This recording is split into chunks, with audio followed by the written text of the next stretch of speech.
But the government, part of the economic stimulus, right, in addition to the bailouts, and of course they want to bail out Wall Street investment banks. Why? Let them fail. What do we need them for? Why do we need Goldman Sachs? Why do we need Morgan Stanley?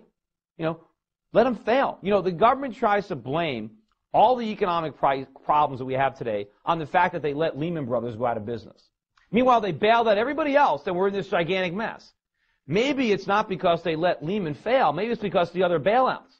But no, now they want to make us believe that since Lehman Brothers failed, they can't let anybody fail. We don't need all these investment banks. And if they go away, it's not going to mean that brokerage is going to stop, that investment banking is going to stop. It's just going to be done by somebody else. There are a lot of small firms out there like mine that are expanding, that will expand even more if the government gets out of the way. But instead, the government is rewarding the incompetent people and keeping them in business, and they're punishing all the competent people. Meanwhile, look at the bonuses. Look at the amount of money that is being paid to Wall Street executives using bailout money.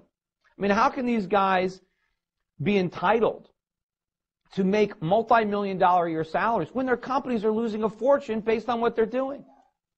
I mean, let them fail. Let them go out of business. But the stimulus, what is it that the government is trying to do with the stimulus? The government is trying to recreate the conditions that led to the crisis. Because when they talk about stimulating the economy, they're not talking about stimulating economic growth. They're talking about stimulating spending. They want us going back to the auto showrooms, back to the malls, and buying more stuff. And they want us going deeper into debt to pay for it. And if we're not willing to accumulate the debt on our own, well, then the government will do it for us. As if this is the secret. If they could just spend enough money, then the economy is just going to magically grow again. And that's all nonsense. The only reason it worked before, and it really didn't work, was because we were able to borrow the money from the rest of the world and spend it. And we were able to live in the delusion that we were getting richer even as we were getting poorer, because we looked at our asset prices, right? We were looking at real estate and stock prices going up, and we said, hey, we're actually getting wealthier, even as we were getting poorer, because we were spending money instead of saving money. And as we spent money, we counted that spending as GDP. And so as long as our GDP was rising, we thought our economy was growing. But the whole time our GDP was actually going up, we weren't measuring real economic growth. We were measuring how much wealth we had been destroying or dissipating because we were simply spending. And we thought we were okay because some appraisers said that our house was worth more or the stock market was still going up. But all that was an illusion. And now that those bubbles have burst, there's no way to go back to it. Stock prices, I don't care, you're going to have ups and downs, but stocks in the United States are still expensive.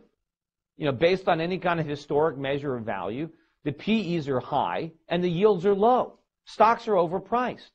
Houses are overpriced. Our assets are still overpriced despite the fact that they've fallen.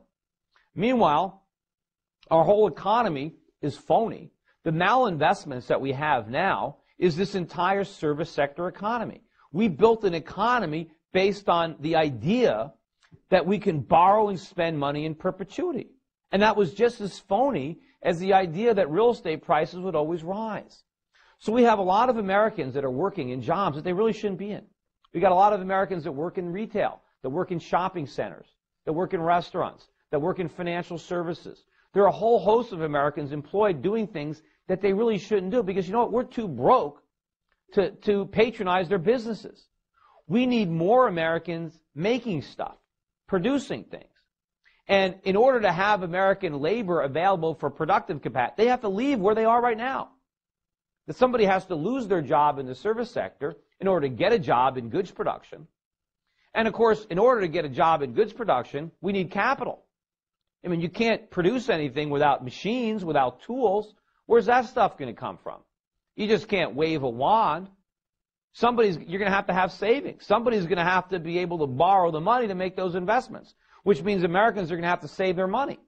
Or we're going to have to convince somebody in another country to take their savings and invest it in America, not just lend it to us. I had a debate on CNBC one time with Art Laffer,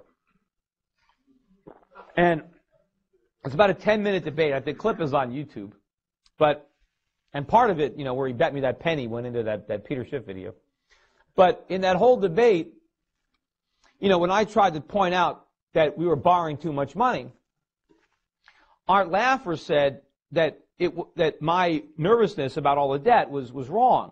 And he said historically America borrowed a lot of money in the 1800s, and it was not a problem. We ran huge current account or deficits, or we borrowed a lot of money, and the economy was in great shape. So therefore, my criticism of our debt was wrong. Well, what Art didn't understand or didn't appreciate was the difference between what we did with the money. Back then, we borrowed money to make investments, to build infrastructure, to build factories, to build farms, to build a productive economy. We invested the money. We didn't just spend it on stuff. And when you borrow money and you invest in productive capacity, you have a real asset. And the asset can generate revenue.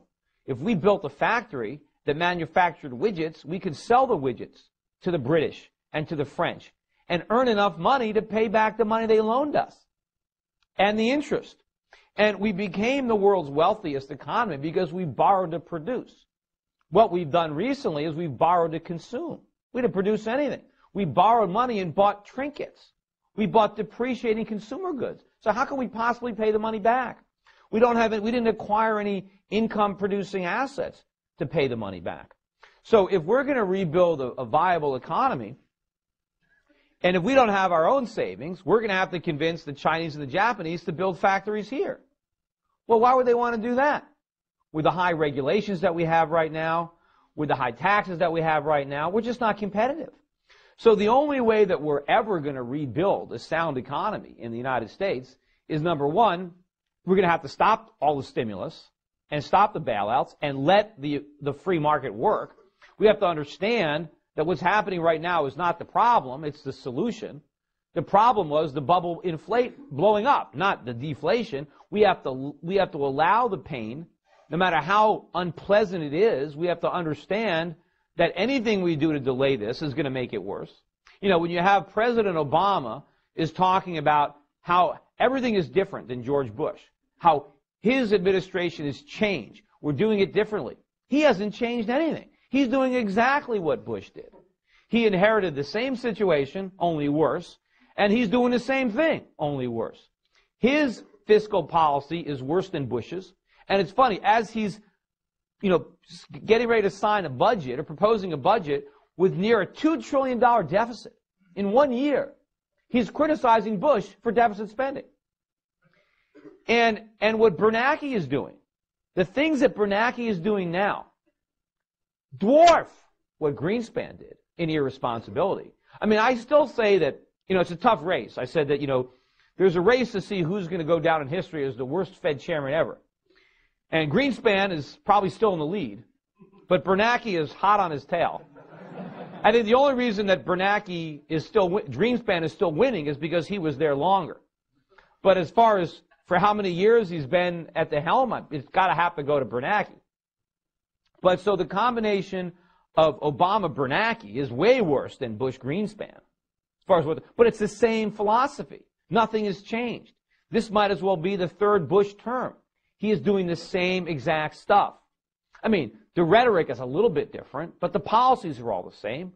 The ideas are all the same, that economic growth is a function of people spending money, and that we need more government to stimulate the economy, that we should bail out the people who fail and punish the people who succeed, and that we should have, no interest rate. We should have, the Fed should be cranking out money. I mean,